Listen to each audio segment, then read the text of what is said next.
السلام علیکم ورحمۃ اللہ تعالی وبرکاتہ۔ الحمد للہ العلی الاکبر، والصلاة والسلام علی سید البشر وشفیع الامة یوم المحشر وعلى آلہ واصحابہ السرج الغرر، اما بعد فاعوذ باللہ من الشیطان الرجیم، بسم اللہ الرحمن الرحیم۔ رضی اللہ عنہم ورضوا عنہ،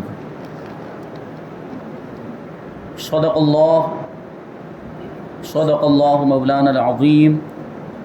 وصدق رسولہ النبی الامین المتین الکریم، ونحن على ذلك لمن الشاهدين والشاکرین والذاکرین والحامدین والحمد للہ رب العالمین۔ آئیے ہم اور آپ سب سے پہلے اپنے دستور کے مطابق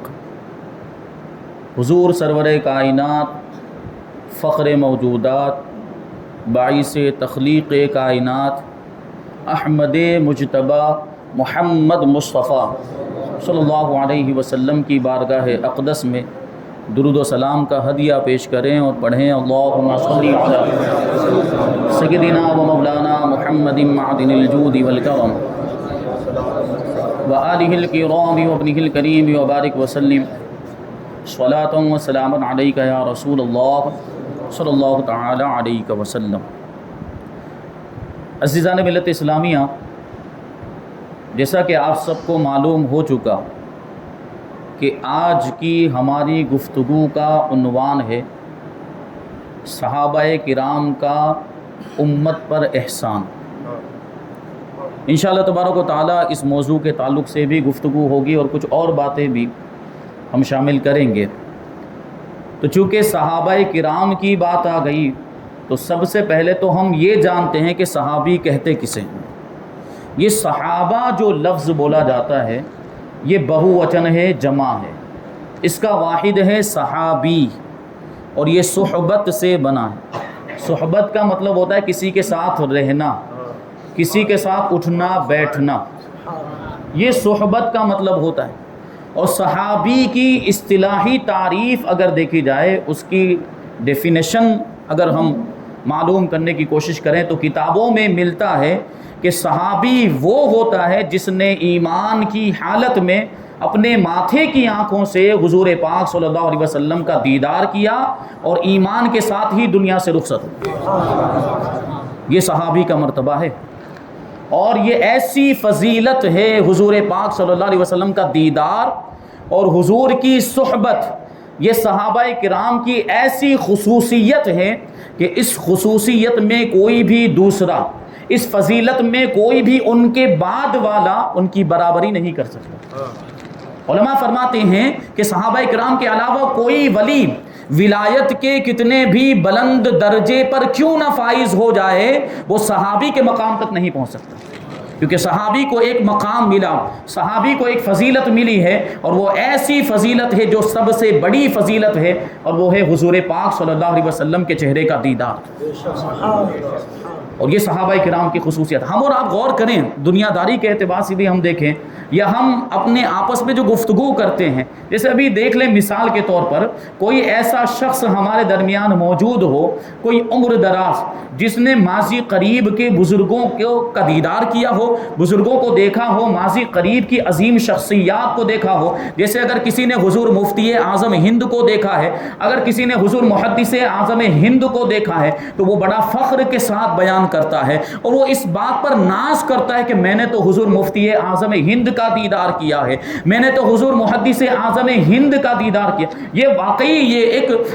خوبی کی بات بھی ہوتی ہے، کمال بھی ہے کہ ان کو ایسی عظیم شخصیات کا دیدار نصیب ہوا، اور انشاءاللہ تبارک و تعالی ہم بھی اپنی آنے والی نسلوں کے سامنے بیان کریں گے کہ ہم نے حضور تاج الشریعہ کا دیدار کیا ہے، ہم نے حضور اشرف الفقہاء کا دیدار کیا ہے، ہم نے حضور جو ہے کہ مفسر قرآن کا دیدار کیا ہے۔ ہم یہ بیان کریں گے اور بڑے فخر کے ساتھ بات بیان کریں گے، اور یہ بات فخر کرنے کے لائق بھی ہوتی ہے، اور یہ ایک خوبی اور کمال کی بات ہوتی ہے، کیونکہ علماء کرام کے چہرے کا دیدار کرنا یہ بڑا جو ہے کہ یہ سعادت کی بات ہوا کرتی ہے، اور علماء کرام کے چہرے کو دیکھنا بھی عبادت میں شمار ہوتا ہے۔ تو اب یہاں پوائنٹ کی بات، نقطے کی بات یہ عرض کرنا چاہتا ہوں کہ اگر کوئی شخص ماضی قریب کی عظیم دینی شخصیات کا دیدار کر لے تو یہ بات اس کے لیے قابل فخر ہو جاتی ہے، وہ فخر کرتے ہوئے ناز کے طور پر لوگوں کے سامنے بیان کرتا ہے، اور لوگ بھی اس کے اس کمال اور خوبی کا اعتراف کرتے ہیں۔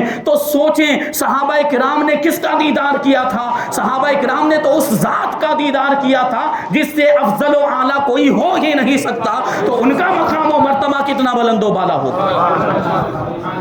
یہ صحابہ کرام کی شخصیات اور ان کا مقام و مرتبہ، اسی لیے تو قرآن مجید کے اندر مختلف مقامات پر صحابہ کرام کی شان میں آیتیں نازل ہوئی ہیں۔ اللہ تبارک و تعالیٰ ایک مقام پہ ارشاد فرماتا ہے والسابقون الاولون من المہاجرین والانصار والذین اتبعوهم بإحسان رضی اللہ عنہم ورضوا عنہ وأعد لهم جنات تجری تحتها الانہار خالدین فیہا ابدا ذلک الفوز العظیم، کہ انصار و مہاجرین میں سے سابقین اولین یعنی پہلے ایمان لانے والے، پہلے دامن اسلام میں داخل ہونے والے، اور وہ لوگ جنہوں نے احسان کے ساتھ یعنی بھلائی کے ساتھ ان کی پیروی کی، یہ ایسے لوگ ہیں کہ اللہ ان سے راضی ہو گیا اور یہ اللہ سے راضی ہیں، اور ان کی شان یہ ہے کہ اللہ تبارک و تعالیٰ نے ان کے لیے باغات تیار کر کے رکھے ہیں جنت کے اندر، اور جن باغات کے نیچے نہریں جاری ہیں، اور ان کا معاملہ یہ ہے کہ یہ ان باغات کے اندر ہمیشہ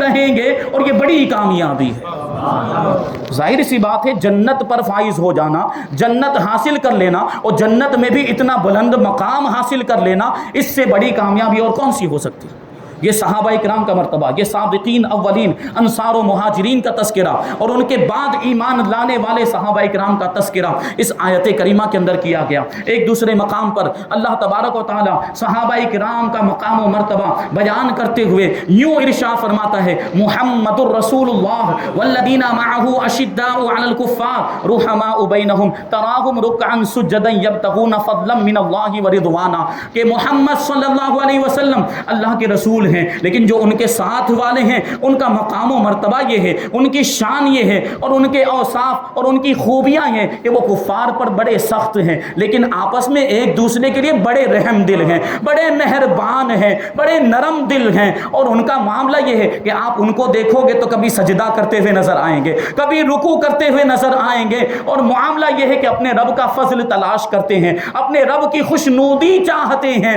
اور ان کی نشانی فرماتے ہیں سیماہم، اللہ تعالیٰ فرماتا ہے سیماہم فی وجوہہم من اثر السجود، ان کی نشانی علامت یہ ہے کہ ان کے چہروں میں سجدوں کے آثار نظر آتے ہیں، عبادت کے آثار نظر آتے ہیں۔ ان کی مثال اور ان کی یہ خوبیاں توریت میں بھی بیان کی گئی ہے اور انجیل میں بھی بیان کی گئی۔ یہ صحابہ کرام کا مقام و مرتبہ۔ ایک مقام پر اللہ تبارک و تعالیٰ ارشاد فرماتا ہے صحابہ کرام کی مختلف قسمیں ہیں، صحابہ کرام میں خلفائے راشدین بھی ہیں، خلفائے اربعہ بھی ہیں، عشرہ مبشرہ بھی ہیں، اصحاب بدر بھی ہیں، اصحاب احد بھی ہیں، اصحاب بیعت رضوان بھی ہیں، ان کے علاوہ دیگر صحابہ بھی ہیں۔ پھر صحابہ کی دو طرح سے اس طرح تقسیم کی گئی ہے کہ ایک صحابہ کرام کی قسم وہ ہے جو فتح مکہ سے پہلے ایمان لائے، اور صحابہ کرام بعض وہ ہیں جو فتح مکہ کے بعد ایمان لائے۔ ان صحابہ کرام کے بارے میں اللہ تبارک و تعالی ارشاد فرماتا ہے لا یستوی منکم من انفق من قبل الفتح وقاتل اولئک الذین اعظم درجۃ من الذین انفقوا من بعد وقاتلوا وکلا وعد اللہ الحسنى واللہ بما تعملون خبیر، کہ تم میں سے وہ برابر نہیں ہیں جو فتح مکہ سے پہلے ایمان لائے اور فتح مکہ سے پہلے جنہوں نے اللہ کی راہ میں مال خرچ کیا اور اللہ کی راہ میں جہاد کیا، جو فتح مکہ سے پہلے مال خرچ کرنے والے اور فتح مکہ سے پہلے جہاد کرنے والے ہیں، ان کا مرتبہ ان سے بہت بڑا ہے جو فتح مکہ کے بعد ایمان لائے اور فتح مکہ کے بعد اللہ کی راہ میں اپنا مال خرچ کیا اور اللہ کی راہ میں جہاد کیا۔ یہ دونوں کیٹیگری الگ الگ ہے اور یہ مرتبوں کا فرق بیان کیا گیا۔ فضیلت زیادہ ان صحابہ کرام کی ہے جو فتح مکہ سے پہلے ایمان لائے، اور وہ صحابہ کرام فضیلت اور مرتبے کے اعتبار سے ان صحابہ کرام جو بعد میں ایمان لائے اور بعد میں مال خرچ کیا، بعد میں جہاد کیا، یا فتح مکہ کے بعد ان کا مرتبہ پہلے والے صحابہ کرام سے کم ہے، لیکن صحابی ہونے کے اعتبار سے سب برابر برابر ہیں۔ اسی لیے تو آگے اللہ تبارک و تعالیٰ نے ارشاد فرمایا وَكُلًّا وَعَدَ اللَّهُ الْحُسْنَى، کہ فتح مکہ سے پہلے ایمان لانے والے صحابہ ہوں یا فتح مکہ کے بعد ایمان لانے والے صحابہ ہوں، سب سے اللہ تبارک و تعالیٰ نے جنت کا وعدہ فرمایا۔ سارے صحابہ جنتی ہیں۔ حسنہ کا لفظ آیا، حسنہ کا مطلب ہوتا ہے سب سے اچھی چیز، اور مفسرین فرماتے ہیں کہ سب سے اچھی چیز سے مراد جنت ہے، یعنی اللہ تبارک و تعالیٰ نے صحابہ کرام سے جنت کا وعدہ فرمایا۔ اگر خدا نہ خواستہ اور تقاضۂ بشری کے تحت اگر کسی صحابی سے کوئی خطائے اجتہادی ہو بھی جاتی ہے تو رسول پاک صلی اللہ علیہ وسلم کی صحبت کی برکت سے اللہ تبارک و تعالیٰ اس خطا کو بھی معاف فرما دیا کرتا۔ یہ شان ہے صحابہ کرام کی، یہ مقام و مرتبہ۔ اس لیے تو علماء فرماتے ہیں الصحابۃ کلھم عدول، کہ سارے صحابہ کرام عادل ہیں، ان میں فاسق کوئی نہیں، ان میں کسی کو گنہگار نہیں کہا جا سکتا، ان میں کسی کو غیر فاسق نہیں کہا جاتا۔ سارے صحابہ کرام ثقہ ہیں، عادل ہیں، قابل اعتماد ہیں، بھروسے کے لائق ہیں۔ اسی وجہ سے محدثین کرام صحابہ کرام پر جرح نہیں کرتے۔ حدیث کا جب معاملہ آتا ہے، حدیث کی سند کا جب معاملہ آتا ہے تو صحابہ کرام پر محدثین کوئی کلام نہیں کرتے، بس صحابی کا نام ہی کافی ہوتا۔ محدثین آگے بڑھ جاتے ہیں اور بعد کے جو راوی ہوتے ہیں جنہوں نے صحابہ کرام سے روایت کی ہوتی ان کے بارے میں وہ کلام کرتے ہیں، ان کو دیکھا جاتا ہے، ان کی جانچ پڑتال کی جاتی ہے، ان کی چھان بین کی جاتی ہے اور دیکھا جاتا ہے کہ اسباب طعن میں سے کوئی سبب تو ان کے اندر نہیں پایا جا رہا ہے، اور کوئی ایسا کوئی معاملہ تو نہیں، کوئی ایسا عیب تو نہیں پایا جا رہا جس کی وجہ سے ان کی روایت کی ہوئی حدیث ضعیف ہو جائے۔ تو یہ بعد کے راویوں میں تو دیکھا جاتا ہے، لیکن صحابہ کرام کے تعلق سے یہ بات ایک مسلمہ حقیقت ہے کہ سارے کے سارے صحابہ کرام یہ ثقہ ہیں، ان پر کوئی جرح نہیں کی جائے گی، ان پر کوئی کلام نہیں کیا جائے گا۔ یہ صحابہ کرام کا مقام و مرتبہ، اور یہ مرتبہ ان کو حضور کی صحبت کی برکت سے ملا۔ اسی لیے تو فرماتے ہیں علماء کہ صحابہ کرام افضل الاولیاء ہے، کہ اولیاء کرام دوسرے بھی ہیں لیکن اولیاء کرام میں سب سے بڑا مرتبہ صحابہ کرام کا ہے۔ حدیثوں میں بھی حضور پاک صلی اللہ علیہ وسلم نے اپنے صحابہ کی بڑی شان بیان کی، فضیلتیں بیان کی ہے۔ جیسے کہ گزشتہ کل تفسیر کے درس میں نے ایک حدیث ذکر کی تھی صحابہ کرام کے تعلق سے۔ اللہ کے رسول صلی اللہ علیہ وسلم نے ارشاد فرمایا، بخاری شریف کی حدیث ہے کہ میرے صحابہ کو برا بھلا مت کہو، ان کی شان میں گستاخی مت کرو، ان پر تبرہ مت کرو۔ میرے صحابہ کا معاملہ یہ ہے کہ اگر تم میں سے کوئی احد پہاڑ کے برابر بھی سونا اللہ کی راہ میں خرچ کرے تو میرے کسی صحابی کے ایک مد بلکہ آدھا مد کے برابر بھی نہیں ہو سکتا۔ ایک مد میں نے بتایا تھا یہ تقریباً 650 یا 600 ملی لیٹر کے برابر ایک مقدار ہوتی، اور گرام کے اعتبار سے 700-800 گرام کا ایک پیمانہ ہوتا ہے۔ 700-800 گرام اناج یا جو ہے کہ کوئی بھی چیز، کیونکہ حضور پاک صلی اللہ علیہ وسلم نے یہ جو ہے کہ وضاحت نہیں کی، یہ تفصیل اس میں نہیں بیان کی کہ میرا صحابی 700 گرام سونا خرچ کرے یا 800 گرام سونا خرچ کرے تو احد پہاڑ کے برابر خرچ کیا ہوا سونا اس کے برابر نہیں ہو سکتا۔ نہیں، حضور نے یہ نہیں فرمایا۔ اس سے یہ نکتہ نکلتا ہے کہ کوئی احد پہاڑ کے برابر اگر سونا بھی خرچ کرے لیکن دوسری جانب صحابی اگر ایک مد کے برابر یعنی تقریباً 700-800 گرام کے برابر اگر گیہوں بھی یا اناج بھی اللہ کی راہ میں خرچ کرے تو وہ احد پہاڑ کے برابر خرچ کیا ہوا سونا اس گیہوں کے برابر نہیں ہو سکتا۔ احد پہاڑ آپ جانتے ہیں، جو گئے ہیں انہوں نے دیکھا ہوگا کتنا بڑا پہاڑ ہے، کتنا عظیم، اور وہ پہاڑ بھی بڑا عظمت والا۔ حضور نے اس پہاڑ کے بارے میں کیا ارشاد فرمایا کہ احد ہم سے محبت کرتا ہے اور ہم احد سے محبت کرتے ہیں۔ اور وہ تقریباً 14-15 کلومیٹر کے مربع میں وہ رقبے میں پھیلا ہوا اتنا عظیم پہاڑ،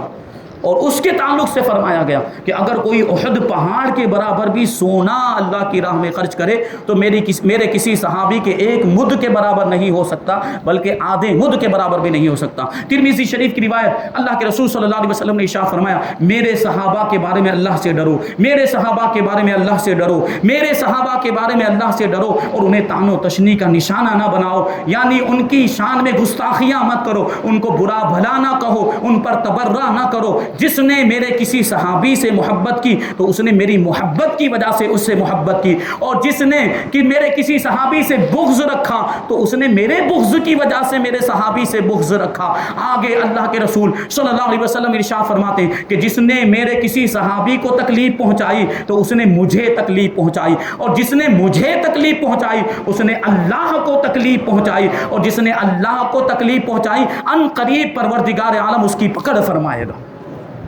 یہ صحابہ کرام کا مقام و مرتبہ۔ تو یہ شخصیات ہیں۔ آج کل کچھ بے وقوف احمق بد مذہب قسم کے لوگ، بد عقیدہ لوگ، گمراہ فرقے سے تعلق رکھنے والے لوگ معاذ اللہ صحابہ کرام کی شان میں گستاخیاں کرتے ہوئے نظر آتے ہیں، ان کو برا بھلا کہتے ہیں اور ان کو غیر معتبر ثابت کرنے کی کوشش کرتے ہیں۔ یہ بات ذہن میں رہنی چاہیے کہ اگر صحابہ کرام کو غیر معتبر آپ نے ثابت کیا تو پورا دین اور پورا اسلام ہی غیر معتبر ہو جائے گا، کیونکہ قرآن و حدیث کس نے بیان کیا؟ قرآن و حدیث ہم تک کس کے ذریعے سے پہنچا ہے؟ یہ صحابہ کرام کے ذریعے سے تو پہنچا ہے۔ تو یہ لوگ صحابہ کرام کی شان میں گستاخیاں کرتے ہیں، ان کی اوقات کیا ہے؟ صحابہ کرام کا مرتبہ دیکھیں، ہماری وہ حیثیت نہیں، ہمارا وہ مرتبہ ہی نہیں، ہماری وہ اوقات ہی نہیں ہے کہ ہم کچھ زبان درازی کریں ایسی عظیم شخصیات کے بارے میں۔ ہم اور آپ دیکھیں ہمارے دنیاوی معاملات کے اندر کہ اگر ماں باپ کا جھگڑا ہو رہا ہو تو اولاد کو بیچ میں بولنے کی اجازت نہیں ہوتی، اس کا یہ مرتبہ نہیں ہے کہ ماں باپ کے جھگڑے میں بیچ میں پڑے۔ اگر خدا نہ خواستہ باپ نے ماں کو تھپڑ بھی مار دیا ہو تو بیٹا باپ سے بدلہ نہیں لے سکتا، کیوں؟ کیونکہ مرتبے کا فرق ہے۔ ماں باپ کا مرتبہ بلند و بالا ہے، اولاد کا وہ مرتبہ نہیں ہے، تو وہ خاموش رہے گا، وہ بولے گا نہیں۔ تو بالکل اسی طرح صحابہ کرام کا مرتبہ، بلکہ بلا تشبیہ و تمثیل کے ماں باپ اور اولاد کے مرتبے سے بھی کئی زیادہ بڑا مرتبہ صحابہ کرام کا مرتبہ ہے۔ تو ہمارے آپ کی کیا اوقات ہے کہ صحابہ کرام کے آپس کے جو معاملات جن کو مشاجرات صحابہ کہا جاتا ہے، جو ان کے درمیان اختلافات ہوئے اس کے بارے میں ہم کچھ بولیں؟ ہماری اوقات ہی نہیں ہے کہ ہم کچھ بات کریں۔ خاموشی اختیار کرنے کا حکم دیا گیا۔ اہل سنت و جماعت کا یہ موقف ہے کہ جو مشاجرات صحابہ ہیں اس کے تعلق سے ہم کچھ نہیں بولیں گے، ہم خاموش رہیں گے، ہم توقف کریں گے، کیونکہ یہ صحابہ کرام ہے، ان کا مقام و مرتبہ بہت بلند و بالا ہے۔ یہ رسول اللہ صلی اللہ علیہ وسلم کے جانثار ہیں، حضور کے وفادار ہیں، ہر موڑ پر انہوں نے حضور کا ساتھ دیا ہے، چاہے صلح کا موقع ہو یا جنگ کا موقع ہو، حضور وطن میں موجود ہو یا سفر میں موجود ہو، ہر جگہ پر صحابہ کرام حضور کے ساتھ ساتھ نظر آتے ہیں اور حضور پر اپنی جانیں قربان کرنے کے لیے، بلکہ اپنا سب کچھ قربان کرنے کے لیے ہمیشہ ہر وقت تیار رہا کرتے تھے۔ یہ صحابہ کرام کی شان۔ صحابہ کرام کا امت پر بہت بڑا احسان ہے، یہی آج ہمارا ٹاپک اور عنوان ہے۔ لیکن یہ عنوان بہت زیادہ وسیع ہے اور اس میں بہت گنجائش ہے، بہت ساری باتیں بیان کی جا سکتی ہے، وقت کم ہے ہمارے پاس، اس لیے ہم تھوڑی سی کچھ باتیں اس میں سے بیان کریں گے۔ اور بنیادی طور پر دو چیزیں جن کے تعلق سے صحابہ کرام کا احسان امت پر ہے، وہ دو چیزیں یہ ہیں، قرآن اور حدیث۔ قرآن اور حدیث کے تعلق سے صحابہ کرام کا امت پر، ہم پر بہت بڑا احسان، کیونکہ قرآن یہ صحابہ کرام کے ذریعے سے ہی ہم تک پہنچا اور حدیثیں بھی یہ صحابہ کرام کے ذریعے سے ہی ہم تک پہنچی۔ تو اس پر غور کرنے کی ضرورت ہے کہ صحابہ کرام نے قرآن کو ہم تک پہنچانے کے لیے کتنا اہتمام کیا اور حدیثوں کو ہم تک پہنچانے کا کتنا اہتمام کیا۔ صحابہ کرام نے تو حدیثوں کو اس طرح یاد کیا، حضور کی اداؤں کو، حضور کے انداز کو، حضور کے ایک ایک طور طریقے کو، بلکہ اگر کبھی حضور مسکرائے تو اس کو بھی بیان کیا، حضور نے اگر انگلیوں سے اشارہ کیا تو اس اشارے کو بھی بیان کیا، حضور نے اگر تشریف رکھتے ہوئے کوئی حدیث بیان کی تو اس کو بھی بیان کیا، اگر حضور منبر پر کھڑے ہو کر کوئی حدیث بیان کرتے ہیں تو اس کو بھی صحابہ کرام نقل کر رہے ہیں۔ یعنی صرف حدیث ہی نقل نہیں کر رہے ہیں، پھر جو ہے کہ حضور کا قول اور حضور کا ارشاد ہی نقل نہیں کر رہے ہیں، بلکہ کیفیات کو بھی نقل کرتے ہیں اور حالات کو بھی بیان کرتے ہیں، کوائف کو بھی بیان کرتے ہیں۔ یہ کہ صحابہ کرام، کیونکہ ان کو ذمہ داری کا احساس تھا، وہ یہ جانتے تھے کہ یہ دین اسلام ہے اور صرف ہم ہی مسلمان نہیں، بعد میں بھی لوگ مسلمان، دوسروں تک بھی اسلام پہنچے گا، دنیا کے مختلف علاقوں میں مسلمان بسیں گے، تو یہ دین ان تک پہنچانا ضروری ہے، قرآن ان تک پہنچانا ضروری ہے، اسلام ان تک پہنچانا ضروری ہے۔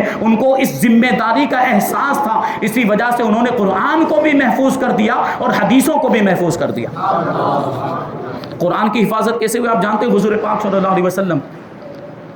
جب قرآن نازل ہوتا حضرت جبریل علیہ السلام آیتیں لے کر آتے تو حضور پاک صلی اللہ علیہ وسلم ان آیتوں کو یاد کرتے تھے،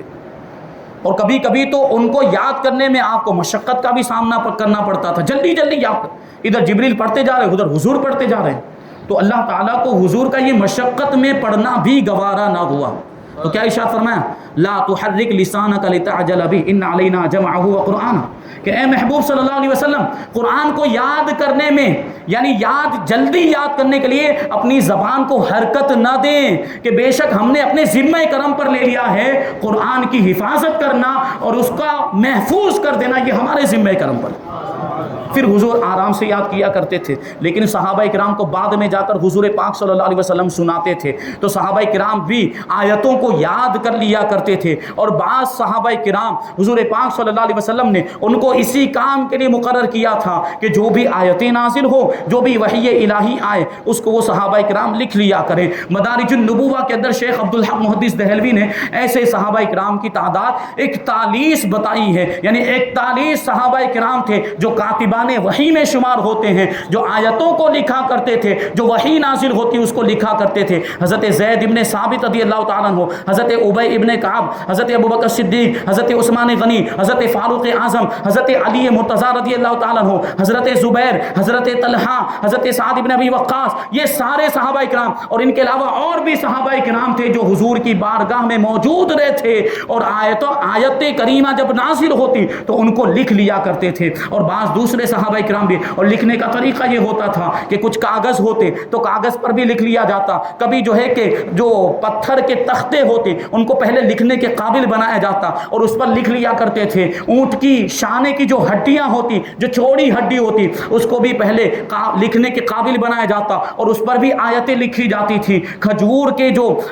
تنے کے جو لکڑے ہوتے اس کے تختے بنائے جاتے تھے اور اس پر بھی قرآن کی آیتیں صحابہ کرام نے لکھی، اس طرح قرآن کو محفوظ کیا۔ جبکہ عرب کا معاملہ یہ تھا کہ اہل عرب کو، عرب کے باشندوں کو اپنی ذہانت پر بڑا ناز تھا، وہ کسی بھی چیز کو لکھنے کو اپنے لیے باعث شرم و عار سمجھتے تھے، اپنے لیے کسر شان سمجھتے تھے۔ ان کا دماغ اتنا عرفہ و اعلیٰ تھا کہ وہ ویسے ہی کہ ہزاروں اشعار یاد کر لیا کرتے تھے، بڑے بڑے قصیدے یاد کر لیتے تھے، اور لکھنے کو وہ اپنے لیے شرم کی بات سمجھتے تھے۔ لیکن حضور پاک صلی اللہ علیہ وسلم نے اس کے باوجود صحابہ کرام کو لکھنے کا حکم دیا، کیونکہ نگاہ نبوت دیکھ رہی تھی یہ قرآن یہ صرف عرب والوں کے لیے تو نازل نہیں ہوا، یہ تو ساری دنیا کے لوگوں کے لیے نازل ہوا ہے۔ عرب والوں کا ذہن بہت عرفہ و اعلیٰ ہے، وہ یاد رکھ سکتے ہیں، لیکن بعد میں جب اسلام دوسروں تک پہنچے گا، دوسرے ملکوں میں پہنچے گا، دوسرے شہروں میں پہنچے گا، دوسرے علاقوں میں پہنچے گا، ضروری نہیں کہ سب کے ذہن ایسے ہوں کہ وہ قرآن کو یاد کر لیں، تو اس وجہ سے لکھنے کی ضرورت محسوس کی حضور پاک صلی اللہ علیہ وسلم نے، اور صحابہ کرام کو لکھنے کا حکم دیا۔ صحابہ کرام نے لکھ کر، ہر کسی صحابی کے پاس کچھ نہ کچھ لکھا ہوا تھا، کسی کے پاس کچھ آیتیں، کسی کے پاس کچھ سورتیں، کسی کے پاس کوئی حصہ، کسی کے پاس کوئی حصہ، اس طرح صحابہ کرام کے پاس یہ قرآن کی آیتیں اور قرآن کی سورتیں لکھی ہوئی تھی، کیونکہ انہوں نے اس کی ضرورت کو محسوس کیا تھا۔ اب کیا ہوا، حضور پاک صلی اللہ علیہ وسلم ظاہری طور پر دنیا سے تشریف لے گئے، حضرت ابوبکر صدیق رضی اللہ تعالیٰ عنہ کا دور خلافت آیا، اور اسی دور میں، اسی زمانے میں ایک مدعی نبوت، جھوٹے دعوے دار نے نبوت کا دعویٰ کیا تھا، جس کا نام تھا مسیلمہ کذاب۔ اس نے نبوت کا جھوٹا دعویٰ کیا تھا، صحابہ کرام نے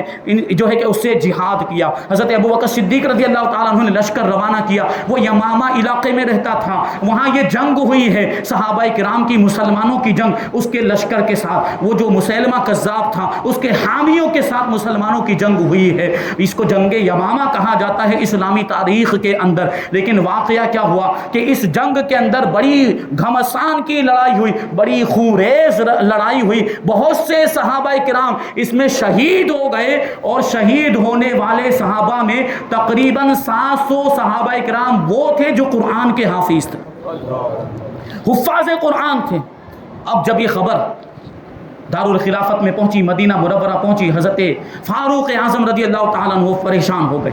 حضرت ابوبکر صدیق رضی اللہ تعالیٰ عنہ کی بارگاہ میں پہنچے، اور فاروق اعظم عرض کرتے ہیں کہ اے صدیق اکبر، یہ دیکھیے کہ تقریباً 700 حفاظ صحابہ کرام شہید ہو گئے، تو قرآن کو لکھ لیا جائے۔ قرآن کو لکھ کر محفوظ کر لیا جائے کہ اگر اسی طریقے سے حفاظ صحابہ کرام شہید ہوتے رہے تو خطرہ اس بات کا ہے کہ قرآن ضائع نہ ہو جائے، اس لیے قرآن کو لکھ لیا جائے۔ حضرت ابوبکر صدیق رضی اللہ تعالیٰ عنہ نے جواب دیا کہ میں وہ کام کیسے کر سکتا ہوں جو حضور پاک صلی اللہ علیہ وسلم نے نہیں کیا، یعنی اگر یہ کام ضروری ہوتا تو حضور خود ہی قرآن کو جمع کروا دیتے، حضور خود ہی کتابی شکل میں قرآن کو لکھوا دیتے، لیکن حضور نے یہ کام نہیں کیا تو میں کیسے کر سکتا ہوں۔ لیکن حضرت عمر رضی اللہ تعالیٰ عنہ حضرت ابوبکر صدیق رضی اللہ تعالیٰ عنہ سے اس تعلق سے گفتگو کرتے ہی رہے، یہاں تک کہ حضرت ابوبکر صدیق رضی اللہ تعالیٰ عنہ فرماتے ہیں کہ ہماری بحث ہوتی رہی یہاں تک کہ اللہ تبارک و تعالیٰ نے میرے سینے کو کشادہ فرما دیا اور میری بھی وہی رائے ہو گئی جو عمر کی رائے تھی،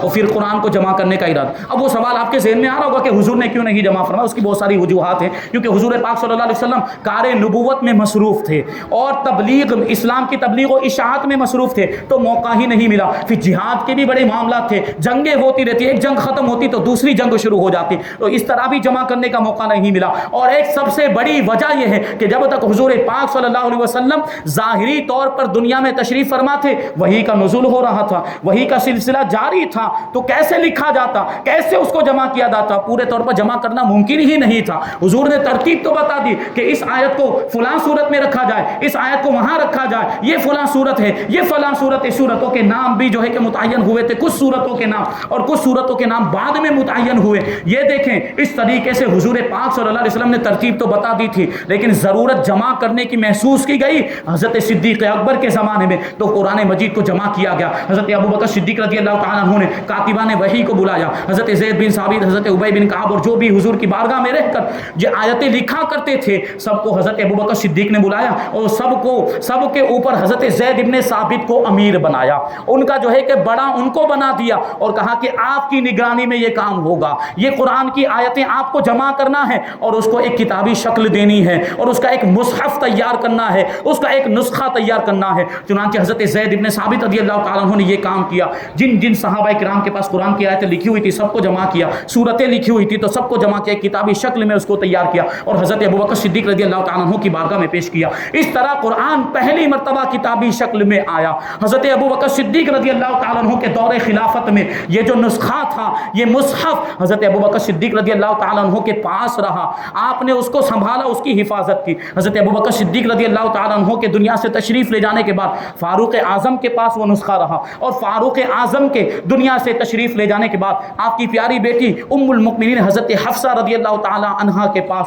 وہ نسخہ قرآن شریف کا رہا جو ایک مصحف تھا، ایک ہی نسخہ تھا، حضرت بی بی حفصہ رضی اللہ تعالیٰ عنہ کے پاس تھا۔ لیکن جب حضرت عثمان غنی رضی اللہ تعالیٰ عنہ کا دور آیا تو غور کرنے کی ضرورت ہے، حضرت عثمان غنی رضی اللہ تعالیٰ عنہ کا نمایاں کردار ہے قرآن کی حفاظت کے سلسلے میں۔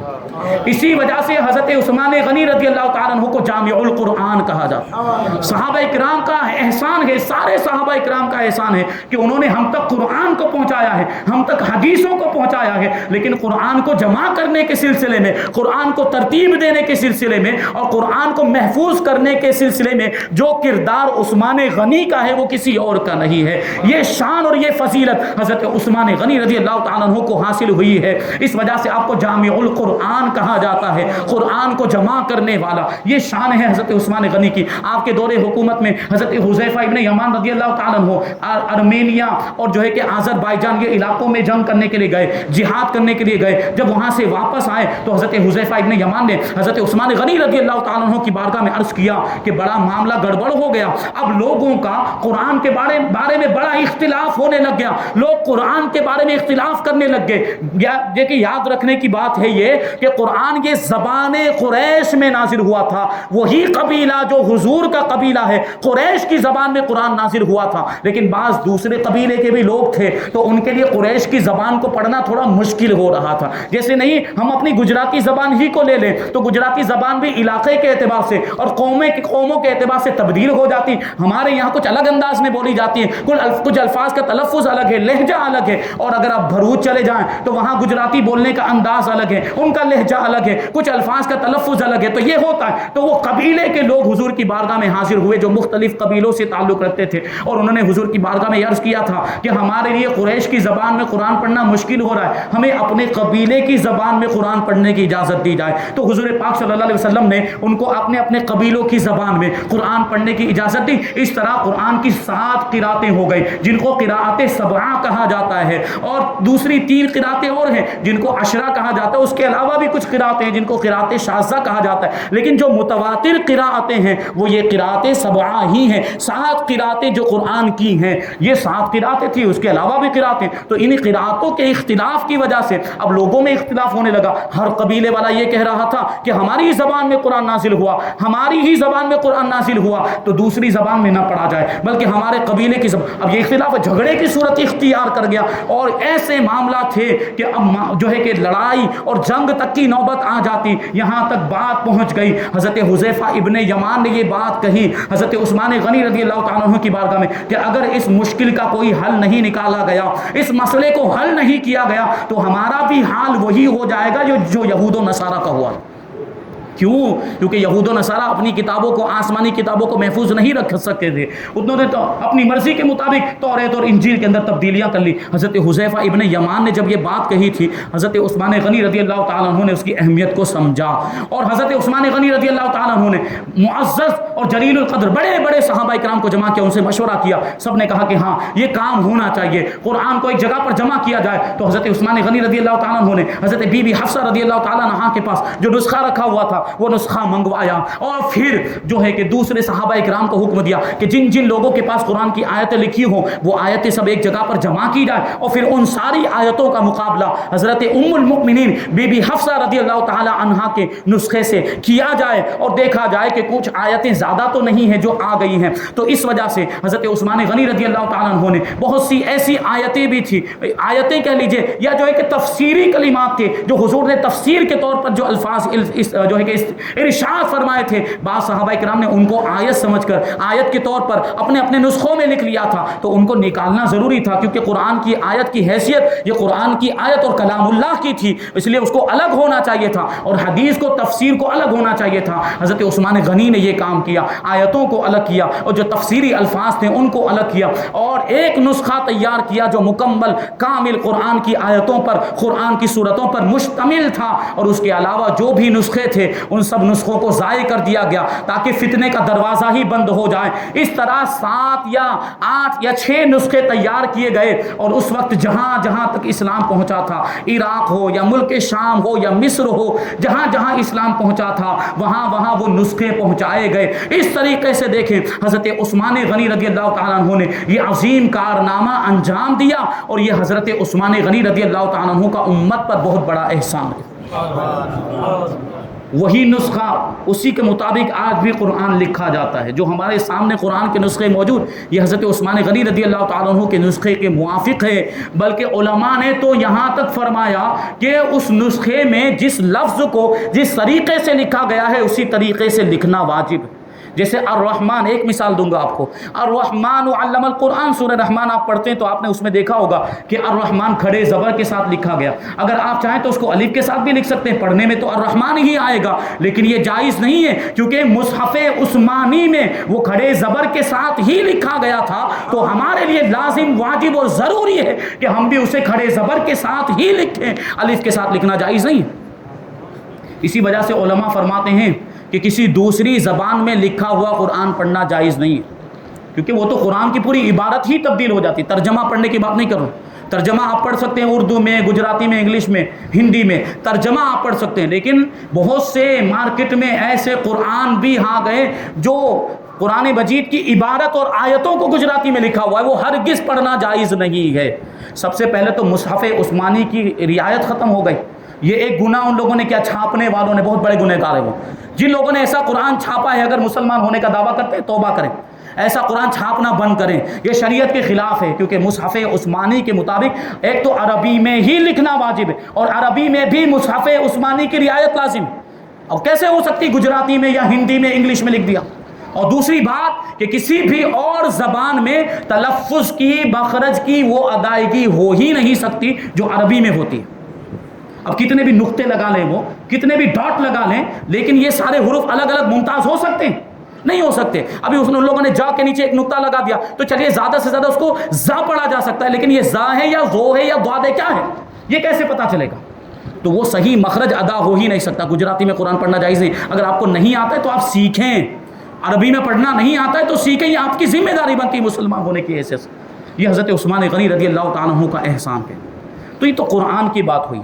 قرآن کے تعلق سے صحابہ اکرام کا جو احسان تھا، لیکن حدیثوں کے تعلق سے صحابہ اکرام کا جو احسان تھا، حدیثوں کا کتنا اہتمام کیا صحابہ اکرام، حدیثوں کی حفاظت کے لیے انہوں نے کتنی تگ و دو کی ہے اور کتنی تکلیفوں کا بھی سامنا کیا۔ صحابہ اکرام حدیث کی بھی اہمیت کو سمجھتے تھے، کیونکہ یہ کسی معمولی شخصیت کا کلام نہیں تھا، یہ سرور کائنات کا کلام تھا، سید المرسلین کا کلام تھا، معلم کائنات کا کلام تھا، جو پوری کائنات کو سکھانے کے لیے تشریف لائے تھے، پوری کائنات تک اسلام کے احکام، اللہ کے پیغام کو پہنچانے کے لیے تشریف لائے تھے، تو ان کا پیغام لوگوں تک پہنچانا بھی تو ضروری تھا۔ صحابہ کرام نے اپنی اس ذمہ داری کو سمجھا، صحابہ کرام کے اندر حدیثوں کو سیکھنے کا جذبہ کیسا تھا۔ حضور پاک صلی اللہ علیہ وسلم کی بارگاہ میں ہمیشہ ہر وقت صحابہ کرام حاضر رہتے، حضور کی باتوں کو بڑی توجہ کے ساتھ سنتے تھے، حضور کے قول و فعل کو دیکھتے، اور تقریری حدیثیں بھی انہوں نے محفوظ کی۔ حدیث کی 3 قسمیں ہیں، حضور نے ارشاد فرمایا تو اس کو حدیث قولی کہا جاتا ہے، حضور نے کوئی عمل کر کے دکھایا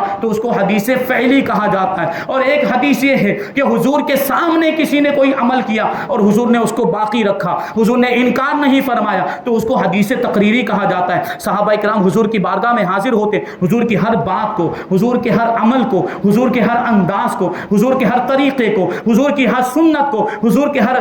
طریقے کو صحابہ کرام نے محفوظ کیا ہے۔ صحابہ کرام نے اس کی اہمیت کو سمجھتے ہوئے دوسروں تک اس کو پہنچایا۔ صحابہ کرام حضور کی بارگاہ میں حاضر ہوتے، اور کبھی کبھی ایسا ہوتا کہ بعض صحابہ کرام ضروریات زندگی کی وجہ سے اور مال کمانے کی وجہ سے اور رزق حاصل کرنے کی غرض سے کبھی بازار میں جانا پڑتا تھا، کبھی تجارت کے لیے جانا پڑتا، تو ایسے موقع پر وہ حضور کی بارگاہ میں حاضر نہیں ہو پاتے تھے، تو دوسرے صحابہ کرام جو اس دن حضور کی بارگاہ میں حاضر ہوتے ان کے پاس جاتے تھے اور پورے دن کی کیفیت معلوم کرتے کہ آج میرے آقا نے کیا ارشاد فرمایا، آج کی حدیثیں بیان کرو۔ ان سے وہ سنتے تھے اور پھر ان حدیثوں کو یاد کر لیتے۔ حضرت فاروق اعظم کا خود واقعہ ہے، فاروق اعظم رضی اللہ تعالیٰ عنہ ایک انصاری صحابی کے ساتھ آپ نے باری مقرر کر لی تھی، بنی جو ہے کہ وہ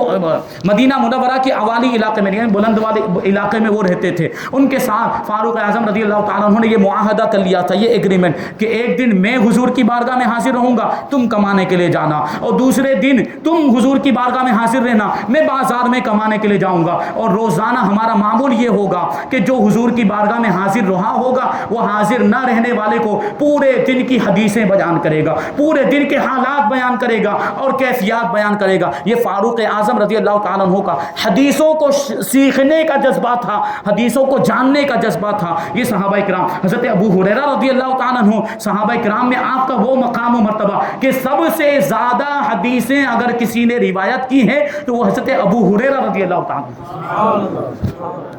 کیوں؟ اصحاب صفہ میں سے وہ چبوترا آج بھی موجود، جو گئے انہوں نے دیکھا ہوگا، مسجد نبوی کے اندر موجود ہے وہ چبوترا جس کو صفہ کہا جاتا ہے، اور وہاں جو صحابہ کرام بیٹھتے تھے اس چبوترے پر ان کو اصحاب صفہ کہا جاتا ہے۔ یہ سب سے پہلا مدرسہ، اور اس کو مدرسۃ الرسول کہا جاتا ہے، رسول پاک کا مدرسہ۔ اور طالب علم دیکھیں کیسے کیسے طالب علم وہاں پر موجود۔ حضرت ابو ہریرہ رضی اللہ تعالیٰ عنہ کہتے ہیں کہ ہم بالکل جو ہے کہ دنیاوی تعلقات سے بالکل لا تعلق ہو کر، سارے معاملات سے ہم جو ہے کہ بے نیاز ہو کر وہاں چبوترے پہ بیٹھ جاتے۔ ہمارا مقصد صرف یہی ہوتا تھا کہ ہم حضور کی باتوں کو سنیں، ہم حضور کی سنتوں کو دیکھیں، ہم حضور کے انداز کو دیکھیں اور اس کو محفوظ کر لیں، صرف ان کا مقصد یہی ہوتا تھا۔ حضرت ابو ہریرہ تو بیان کرتے جیسے ہم نہیں کسی معاملے کے اندر کہتے کہ میں نے تو پیٹ بھر کے نظارہ کیا، میں نے تو پیٹ بھر کے فلاں چیز کو دیکھا، یہ ہم بات کرتے ہیں۔ تو حضرت ابو ہریرہ نے یہ لفظ استعمال کیا کہ ہم اس لیے حاضر ہوتے تھے تاکہ پیٹ بھر کر حضور کی باتوں کو ہم سماعت کر سکیں اور حضور کی حدیثوں کو سن سکیں، لوگوں تک پہنچائیں۔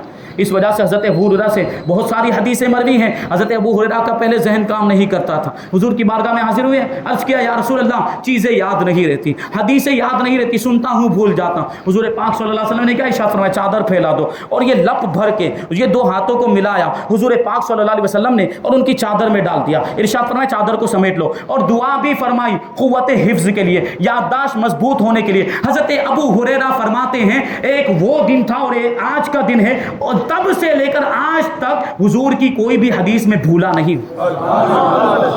یہ حضرت ابو ہریرہ یہ آپ کے ساتھ جو صحابہ کرام صفہ پر وہ چبوترے پہ بیٹھتے، کبھی کبھی 70 کی تعداد ہو جاتی، کھانے پینے کا بھی کوئی ان کو جو ہے کہ اس کی فکر نہیں ہوتی تھی، کھانے کا کوئی اہتمام، کئی جو ہے کہ فاقے سے دن گزر جاتے تھے، لوگ دیکھتے تو کچھ نہ کچھ پہنچا دیتے تھے، اور اسی طرح ان کے کھانے پینے کا انتظام، لیکن کمانے کے لیے بازار نہیں جاتے، کیونکہ اگر وہ بازار جاتے تو اتنی دیر تک جو حضور ارشاد فرماتے اس سے وہ محروم ہو جاتے، یہ محروم نہیں ہونا چاہتے تھے۔ یہ صحابہ کرام نے کس طریقے سے حدیثوں کو یاد کیا اور حدیثوں کو سیکھنے کا ان کے اندر کیسا جذبہ تھا۔ حضرت عبداللہ ابن عباس رضی اللہ تعالی عنہما کیسے جلیل القدر صحابی ہیں، حضرت بی بی میمونہ رضی اللہ تعالی عنہ، یہ حضرت عبداللہ ابن عباس رضی اللہ تعالی عنہ کی یہ خالہ ہیں، حضور پاک صلی اللہ علیہ وسلم کی نکاح میں تھی، آپ کی زوجہ محترمہ حضرت عبداللہ ابن عباس رضی اللہ تعالی عنہ، حضرت بی بی میمونہ آپ کی رشتہ داری کی وجہ سے حضور کے گھر میں بھی ان کا آنا جانا تھا، حضور کے گھر میں کبھی کبھی وہ راتیں بھی گزارا کرتے تھے حضرت عبداللہ ابن عباس، اور بڑا موقع ملا تھا حضور کی باتیں سننے کا، حضور کی حدیثیں سننے کا، حضرت عبداللہ ابن عباس کو بڑا موقع، اور بہت ساری حدیثیں بھی انہوں نے روایت کی، بہت ساری حدیثیں بھی انہوں نے بیان کی ہیں، اور حضور نے تو ان کے لیے دعا بھی کی تھی، حضور ان پر خاص توجہ فرماتے تھے، اور حضور نے کہا تھا ان کے لیے دعا کرتے ہوئے، اے پروردگار عبداللہ ابن عباس کو قرآن کی تفسیر کا علم عطا فرماتے۔ اسی وجہ سے آپ کو سید المفسرین کہا جاتا ہے، مفسرین کے بھی سردار، لیکن یہی عبداللہ ابن عباس رضی اللہ تعالیٰ عنہ جب حضور پاک صلی اللہ علیہ وسلم کا وصال ہو گیا تو حضرت عبداللہ ابن عباس نے ایک انصاری صحابی سے کہا کہ اب تو حضور پاک صلی اللہ علیہ وسلم کی صحبت سے ہم محروم ہو گئے، اب براہ راست حضور کی حدیثیں ہم نہیں سن سکتے، لیکن اب بھی بڑے بڑے جلیل القدر صحابہ کرام موجود ہیں، ہمیں ان کی بارگاہ میں حاضر ہونا چاہیے اور ان کی حدیث اور حضور پاک صلی اللہ علیہ وسلم کی حدیثیں ان کی زبان سے ہمیں سننی چاہیے، اپنے علم میں اضافہ کرنا چاہیے۔ یہ حدیثوں کو سننے کا جذبہ تھا، حدیثوں کو یاد کرنے کا جذبہ تھا حضرت عبداللہ ابن عباس کا۔ وہ انصاری صحابی کا جواب دیتے ہیں، حضرت عبداللہ ابن عباس سے کہتے ہیں کہ ہم تو بہت چھوٹے لوگ ہیں، بڑے بڑے صحابہ کرام موجود ہیں، ہماری باتوں پر کون توجہ دے گا، ہمارے پاس کون حدیثیں سیکھنے کے لیے آئے گا، ہماری تو لوگوں کو حاجت ہی نہیں ہوگی۔ یہ انہوں نے کہہ کر بات کو ٹال دیا، اور انصاری صحابی جو ہے کہ وہ بڑے بڑے صحابہ کرام کے پاس حدیثیں سیکھنے کے لیے نہیں گئے، لیکن حضرت عبداللہ ابن عباس بیان کرتے ہیں کہ میں اس کے بعد بڑے بڑے جو جلیل القدر صحابہ کرام تھے ان کے پاس میں جاتا تھا اور حضور پاک صلی اللہ علیہ وسلم کی حدیثوں کو سن کر میں یاد کر لیتا تھا۔ حضرت عبداللہ ابن عباس بیان کرتے ہیں مقام و مرتبہ بھی دیکھیں، حضور کے خاندان سے تعلق، آپ کی خالہ حضور کے نکاح میں تھی، لیکن اس کے باوجود حدیث کو سیکھنے کی طلب دیکھیں، خود بیان کرتے ہیں کہ مجھے جب معلوم ہوتا کہ فلاں حدیث فلاں صحابی بیان کرتے ہیں تو میں ان کے دروازے پر جاتا تھا اور ان سے جو ہے کہ وہ حدیث معلوم کر لیتا۔ کبھی کبھی ایسا ہوتا کہ میں کسی کے دروازے پر پہنچا اور وہ آرام میں ہوتے تو میں ان کی چوکھٹ پر سر رکھ کر لیٹ جاتا تھا، اور یہ ہوائیں چلتی تھی، ہواؤں کے تھپیڑے گرد و غبار کو اڑاتے تھے، اور وہ گرد و غبار میرے چہرے پر لگ جاتا تھا، وہ دھول میرے کپڑے پر لگ جاتی۔ کتنا بڑا مرتبہ، لیکن حدیث سیکھنے کا جذبہ، فرماتے میں ان کی چوکھٹ پر پڑا رہتا تھا، یہاں تک کہ وہ خود ہی باہر آ جاتے، اور خود باہر آنے کے بعد جب دیکھتے کہ عبداللہ ابن عباس رضی اللہ تعالیٰ عنہما جیسا عظیم الشان صحابی میری چوکھٹ پہ سر رکھ کے سو رہا ہے، تو وہ کہتے کہ آپ یہاں کیوں تشریف لائے؟ تو میں کہتا، حضرت عبداللہ ابن عباس خود بیان کرتے ہیں کہ میں رسول پاک صلی اللہ علیہ وسلم کی حدیث سننے کے لیے آیا ہوں۔ تو وہ صحابی کہتے کہ ہم کو بلا لیا ہوتا، آپ خاندان رسول سے تعلق رکھتے ہیں، آپ نے یہاں آنے کی زحمت کیوں کی؟ آپ نے ہمیں بلا لیا ہوتا تو ہم خود آ جاتے حدیث سنانے کے لیے۔ تو حضرت عبداللہ ابن عباس کہتے ہیں میں جواب دیتا کہ میں ایک طالب علم ہوں، میرے لیے یہی لائق ہے کہ میں علم حاصل کرنے کے لیے آپ کی خدمت میں حاضری دوں۔ یہ علم حاصل کرنے کا جذبہ۔ اور فرماتے ہیں کبھی کبھی ایسا بھی ہوتا کہ میں وہاں رک جاتا دروازے کے باہر، تو وہ صحابی باہر آتے اور باہر آنے کے بعد پوچھتے کہ آپ کب سے یہاں تشریف فرما ہے؟ تو میں وقت بتاتا کہ مجھے اتنی مدت ہو گئی، اتنے گھنٹے سے یہاں پر میں رکا ہوا، تو وہ ناراض ہو جاتے اور کہتے کہ آپ نے اتنی تکلیف کیوں اٹھائی، آپ نے اتنی زحمت کیوں اٹھائی، دروازہ کھٹکھٹا دیا ہوتا اور ہم کو بلا لیا ہوتا، خود ہی ہم باہر آ جاتے۔ لیکن حضرت عبداللہ ابن عباس رضی اللہ تعالیٰ عنہ جواب دیتے ہیں کہ میں اپنی ضرورت کے لیے یہاں آیا تھا، تو مجھے یہ بات گوارا نہیں تھی کہ میں آپ کو خود بلاتا اور آپ کسی ضرورت میں ہوتے اور آپ کو تکلیف کا سامنا کرنا پڑ جاتا۔ یہ حدیثیں سیکھنے کا جذبہ۔ حضرت ابو ایوب انصاری رضی اللہ تعالیٰ عنہ، تھوڑا سا وقت زیادہ ہو جائے تو معاف فرمائیں گے، حضرت ابو ایوب انصاری رضی اللہ تعالیٰ عنہ کیسے جلیل القدر صحابی، حضور پاک صلی اللہ علیہ وسلم مدینہ منورہ تشریف لائے تھے تو حضور کی اونٹنی کہاں بیٹھی تھی؟ حضرت ابو ایوب انصاری کے گھر میں، وہیں پر حضور نے قیام فرمایا. حضور ایک عرصے تک، جب تک مسجد نبوی کے قریب میں حضور کا حجرہ تعمیر نہیں کر لیا گیا، وہاں تک حضرت ابو ایوب انصاری کے گھر میں حضور رہے تھے، قیام فرمایا. تو سوچے کتنا موقع ملا ہوگا حدیثیں سننے کا، حدیثوں کو سیکھنے کا، لیکن اس کے باوجود جذبہ دیکھیں. حضرت ابو ایوب انصاری رضی اللہ تعالیٰ عنہ نے ایک حدیث پاک حضور پاک صلی اللہ علیہ وسلم سے سنی تھی، لیکن اس کے بارے میں آپ کو کچھ شبہ تھا کہ کیا حدیث اسی طریقے سے ہے، کیا اس کے الفاظ ایسے ہی ہیں. آپ کو جو ہے کہ اس میں تھوڑا شبہ تھا، آپ اس کی تحقیق کرنا چاہتے تھے. حضرت عقبہ بن عامر رضی اللہ تعالیٰ عنہ نے بھی اس حدیث کو سنا تھا. حضرت عقبہ بن عامر بھی اس مجلس کے اندر موجود تھے جس مجلس میں حضور پاک صلی اللہ علیہ وسلم نے وہ حدیث ارشاد فرمائی تھی. حضرت ابو ایوب انصاری رضی اللہ تعالیٰ عنہ نے خوب تلاش و جستجو کی کہ کوئی دوسرا شخص مل جائے ان کے علاوہ اور حضرت عقبہ ابن عامر رضی اللہ تعالیٰ عنہ کے علاوہ جس نے وہ حدیث سنی ہو. کیونکہ حضرت عقبہ ابن عامر رضی اللہ تعالیٰ عنہ ملک مصر چلے گئے تھے، وہاں پر انہوں نے سکونت اختیار کر لی تھی، اور مصر مدینہ منورہ سے تقریباً 900 کلومیٹر کے فاصلے پر ہے. کتنے فاصلے پر؟ 900 کلومیٹر کے فاصلے پر. حضرت ابو ایوب انصاری نے پہلے مدینہ منورہ کے اندر اور اطراف میں دیکھا کہ کسی اور نے یہ حدیث سنی، لیکن کسی کا پتہ نہ چل سکا. تو حضرت ابو ایوب انصاری رضی اللہ تعالیٰ عنہ نے ارادہ بنایا کہ میں مصر جاؤں گا اور حضرت عقبہ بن عامر رضی اللہ تعالیٰ عنہ سے اس حدیث کی تحقیق کراؤں گا. چنانچہ انہوں نے اونٹنی پر اپنا کجاوا کسا اور سفر کے لیے تیار ہو گئے. اور ملک مصر آپ سوچیں صرف ایک حدیث پاک سننے کے لیے اور اس میں جو شبہ تھا اس شبہ کو ختم کرنے کے لیے 900 کلومیٹر کا سفر کرنے کے لیے تیار ہو گئے. حضرت ابو ایوب انصاری رضی اللہ تعالیٰ عنہ، حضرت ابو ایوب انصاری سفر کر کے، اور سفر کی مشقتیں، عمر بھی زیادہ ہو چکی تھی اس وقت، کیونکہ حضور پاک صلی اللہ علیہ وسلم ظاہری طور پہ پردہ فرما چکے تھے،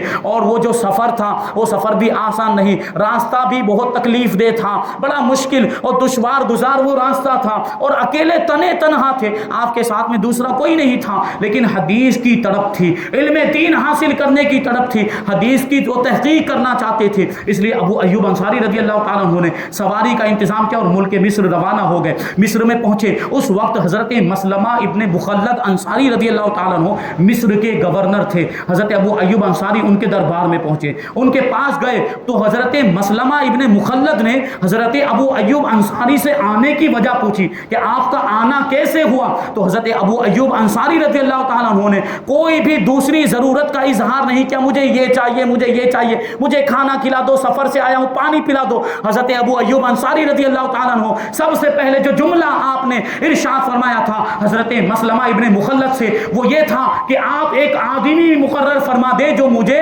حضرت عقبہ ابن عامر کے مقام تک پہنچا دے، میں اسی کام کے لیے یہاں پر آیا. حضرت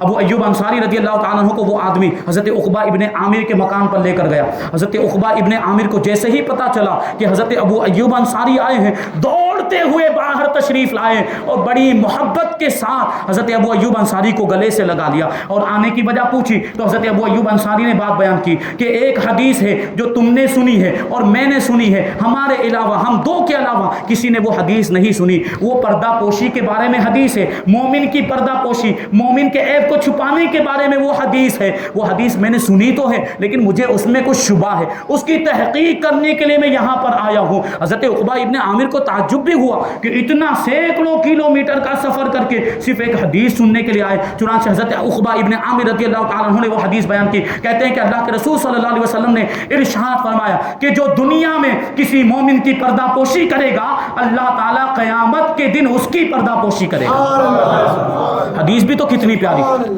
حدیث بھی کتنی پیاری، اور وہ بھی اس کی اہمیت کو سمجھتے تھے کہ یہ حدیث لوگوں تک پہنچنی چاہیے، امت تک پہنچنی چاہیے. یہ صحابہ کرام کا احسان ہے امت پر. حضرت ابو ایوب انصاری نے جب یہ حدیث سن لی تو کہا آپ نے سچ فرمایا، میں نے بھی اسی طرح حدیث سنی ہے. اب جب اطمینان ہو گیا، حضرت ابو ایوب انصاری نے ابھی تک اپنی سواری کا کجاوا بھی نہیں کھولا تھا، فوراً اسی سواری پر کھڑے جو ہے کہ سوار ہو گئے اور فوراً مدینہ منورہ کی طرف روانہ ہو گئے، کیونکہ ان کا مقصد تو صرف حدیث کو سننا تھا. حدیث کو سن لیا، جب حدیث کے تعلق سے ان کو تشفی ہو گئی اور تحقیق ہو گئی تو اسی سواری پر دوبارہ پھر سے مدینہ منورہ کی طرف روانہ ہو گئے. یہ اہتمام کیا ہے صحابہ کرام نے. اسی طرح کا ایک واقعہ حضرت عبداللہ ابن انیس کے تعلق سے. حضرت عبداللہ ابن انیس رضی اللہ تعالیٰ عنہ نے ایک حدیث سنی تھی، وہ لوگوں سے بیان کرتے تھے. تو حضرت جابر ابن عبداللہ رضی اللہ تعالیٰ عنہ بہت بڑے جلیل القدر صحابی اور مکثرین میں آپ کا شمار ہوتا ہے، یعنی کثرت کے ساتھ حدیث روایت کرنے والوں میں حضرت جابر ابن عبداللہ رضی اللہ تعالیٰ عنہ کا شمار ہوتا ہے. تو حضرت عبداللہ ابن انیس کی حدیث آپ نے کسی اور کے واسطے سے سنی تھی، اور حضرت عبداللہ ابن انیس رضی اللہ تعالیٰ عنہ ملک شام میں رہتے تھے. تو حضرت جابر ابن عبداللہ نے سوچا کہ یہ حدیث مجھے براہ راست بلا واسطہ ڈائریکٹ عبداللہ ابن انیس سے سننی ہے، کیونکہ دوسرے تو بیان کر رہے تھے، لیکن انہوں نے سوچا کہ کیوں نہ حضرت عبداللہ ابن انیس موجود ہے تو میں ان سے سن لوں. لیکن وہ ملک شام مدینہ منورہ سے تقریباً 1600-1700 کلومیٹر کا فاصلہ سفر کر کے گئے حضرت جابر ابن عبداللہ، اور وہاں بھی وہی معاملہ، حدیث سنی اور صرف حدیث سننے کے لیے وہاں پہنچے تھے. اور وہ حدیث پاک کیا تھی؟ حضرت عبداللہ ابن انیس انصاری رضی اللہ تعالیٰ عنہ نے وہ حدیث بیان کی کہ اللہ کے رسول صلی اللہ علیہ وسلم نے ارشاد فرمایا کہ میدان محشر قائم ہوگا، قیامت کے دن سارے لوگ جمع ہوں گے اور اللہ تبارک و تعالیٰ کی طرف سے ندا ہوگی جس کو سارے لوگ سنیں گے، دور اور نزدیک والے سب سنیں گے. اللہ تعالیٰ فرمائے گا کہ میں ذرے ذرے کا حساب لینے والا سب سے بڑا بادشاہ ہوں، اور کوئی جنتی اس وقت تک جنت میں داخل نہیں ہو سکے گا جب تک تو کسی بھی دوزخی کا حساب اس پر باقی ہوگا، اور اس سے پہلے جو ہے کہ اس کا قصاص ادا کرنا ہوگا. جو دوزخی کا اگر کوئی حق اس پر آتا ہوگا تو پہلے اسے وہ حق ادا کرنا پڑے گا، تب جا کے اسے جنت میں داخلے کی اجازت ملے گی. یہ حدیث انہوں نے سنی. یہ صحابہ کرام کا جذبہ تھا. صحابہ کرام نے حدیث کے تعلق سے جو اہتمام کیا ہے اور جس انداز میں حدیثوں کو محفوظ کیا، یہ صحابہ کرام کا اس امت پر احسان ہے. حضرت عثمان غنی رضی اللہ تعالیٰ عنہ کا قرآن کی حفاظت کے تعلق سے ایک نمایاں کردار تھا، تو حدیث کی ترویج و اشاعت کے سلسلے میں فاروق اعظم کا ایک نمایاں کردار تھا. امیر المؤمنین حضرت عمر فاروق اعظم رضی اللہ تعالیٰ عنہ کا حدیث کی ترویج و اشاعت، کیونکہ فاروق اعظم رضی اللہ تعالیٰ عنہ کے دور خلافت میں اسلام دور دور تک پہنچ گیا. تقریباً 22,000 مربع میل پر حضرت فاروق اعظم کی حکومت تھی. 22,000 مربع میل یعنی تقریباً 35,000 کلومیٹر. اتنے بڑے رقبے پر حضرت فاروق اعظم رضی اللہ تعالیٰ عنہ حکومت فرماتے تھے. تو ظاہر سی بات ہے اس کی بنیادی ذمہ داریاں بھی تھیں، اسلام کی تعلیم کو عام کرنا، کیونکہ اسلام کا اصل ماخذ قرآن اور حدیث،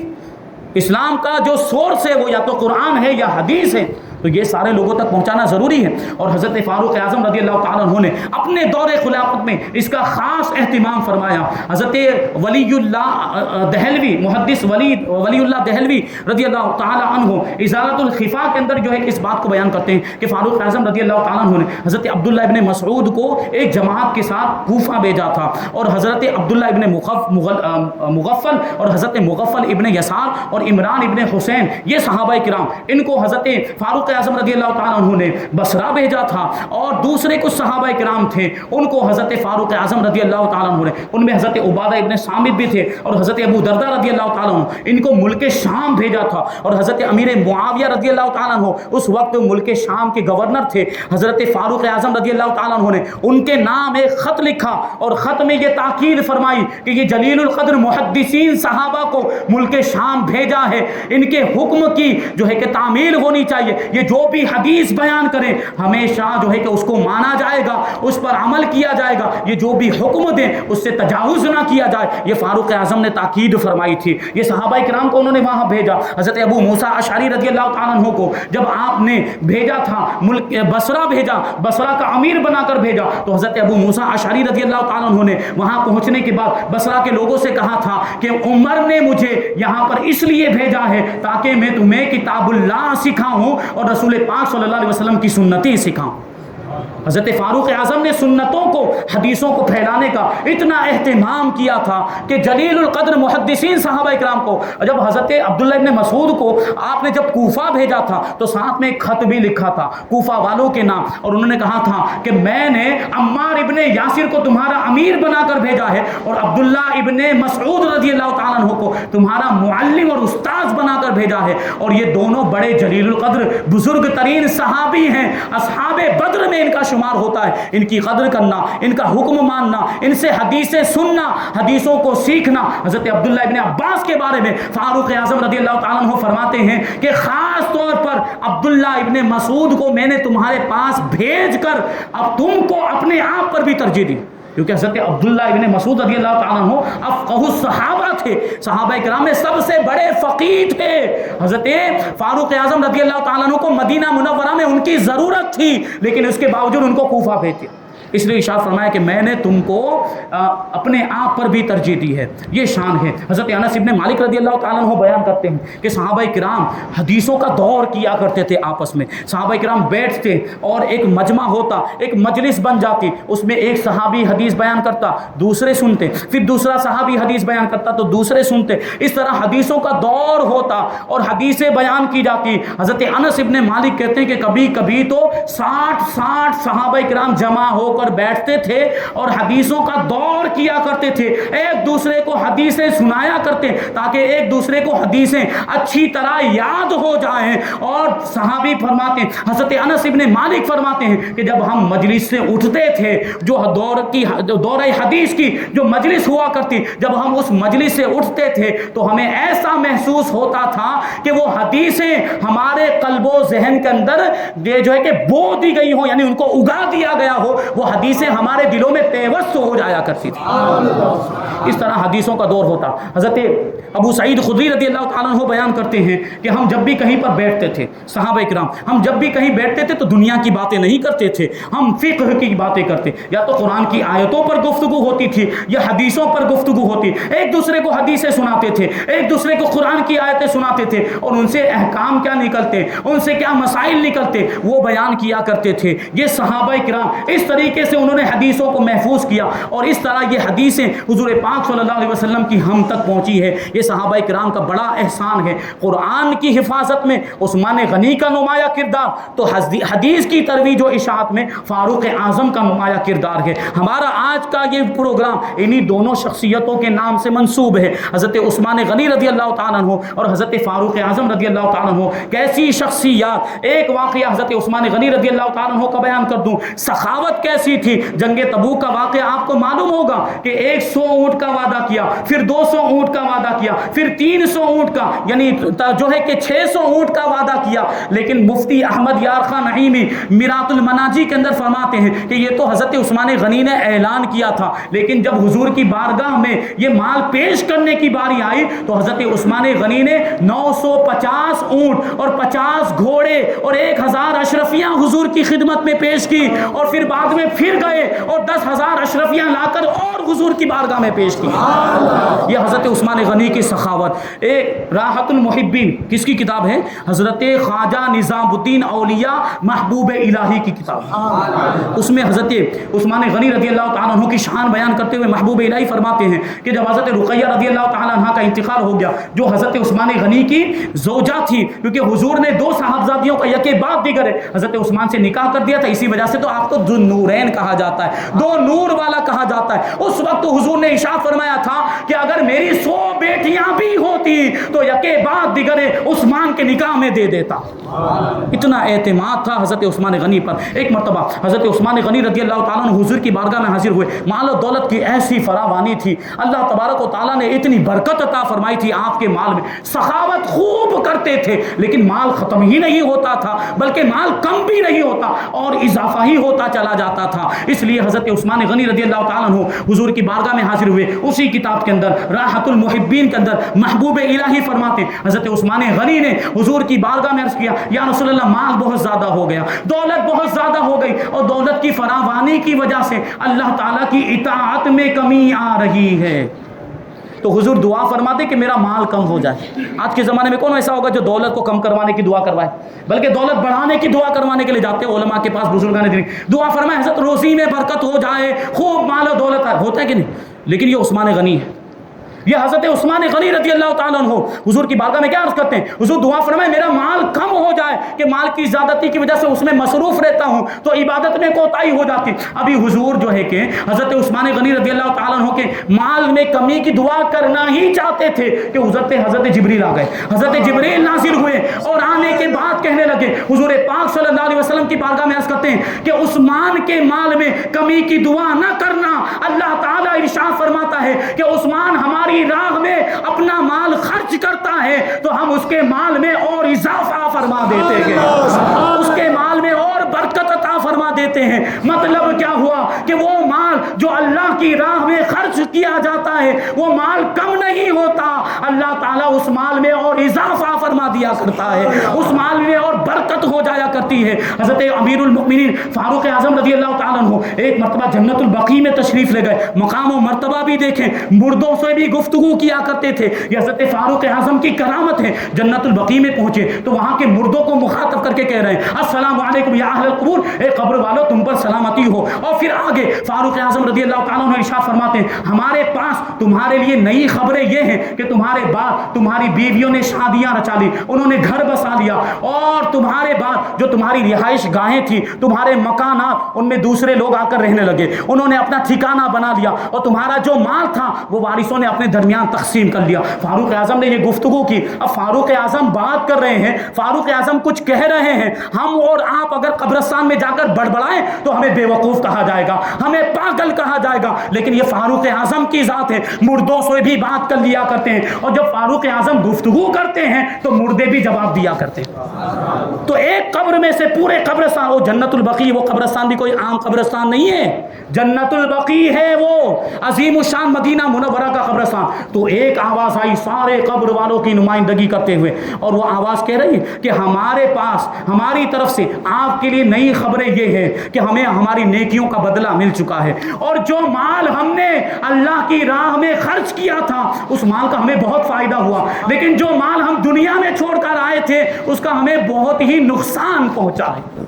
کیا پتا چلا کہ مال اللہ کی راہ میں خرچ کیا جائے تو اس کے فائدے ہوتے ہیں، یہی مال ذریعہ نجات بن سکتا ہے، لیکن مال غلط کاموں میں خرچ کیا جائے تو یہ وبال بھی بن سکتا ہے، اور یہ جو ہے ہمیں گناہوں میں مبتلا بھی کر سکتا ہے، اور یہ جہنم میں لے جانے کا ذریعہ بھی بن سکتا ہے۔ اس لیے مال ہمیں اچھے کاموں میں خرچ کرنا چاہیے، دین کے کاموں میں مال خرچ کریں، اسلامی مدارس کو دیں، جہاں اسلامی مدرسوں کو چندے کی ضرورت ہے وہاں پر چندہ دیا جائے، اور جو بھی ہمارے دارالعلوم چلتے ہیں، جو بھی دینی کام چل رہے ہیں سارے کاموں میں خرچ کریں، غریبوں کی بھی مدد کریں، مسکینوں کی بھی مدد کریں، بھوکوں کو بھی کھانا کھلائیں، پڑوسیوں کے حقوق کا خیال رکھیں، اپنے گھر والوں کا بھی خیال رکھیں، ان کا حق تو پہلے ہوتا ہے۔ تو مدرسوں کی بات آ گئی، ہمارے حافظ صاحب ایک مدرسہ چلاتے ہیں، مدرسہ غوثیہ بالا پیر، ابھی انہوں نے اعلان کیا ہے ایک جگہ خریدنے کا معاملہ ہے اور ایک مکان لینا چاہ رہے ہیں، اس کے لیے بہت خطیر رقم کی ضرورت ہے، تو آپ اس پر بھی توجہ دیں۔ عثمان غنی رضی اللہ تعالیٰ عنہ کی سخاوت آپ نے سماعت کی، حضرت عثمان غنی رضی اللہ تعالیٰ عنہ کی سخاوت کے تعلق سے آپ کو بتاؤں، آج بھی مدینہ منورہ کے ایک بینک میں حضرت عثمان غنی کے نام کا کھاتہ چل رہا ہے۔ کیسی سخاوت اللہ کی بارگاہ میں مقبول ہوئی کہ آج بھی وہ سخاوت جاری ہے۔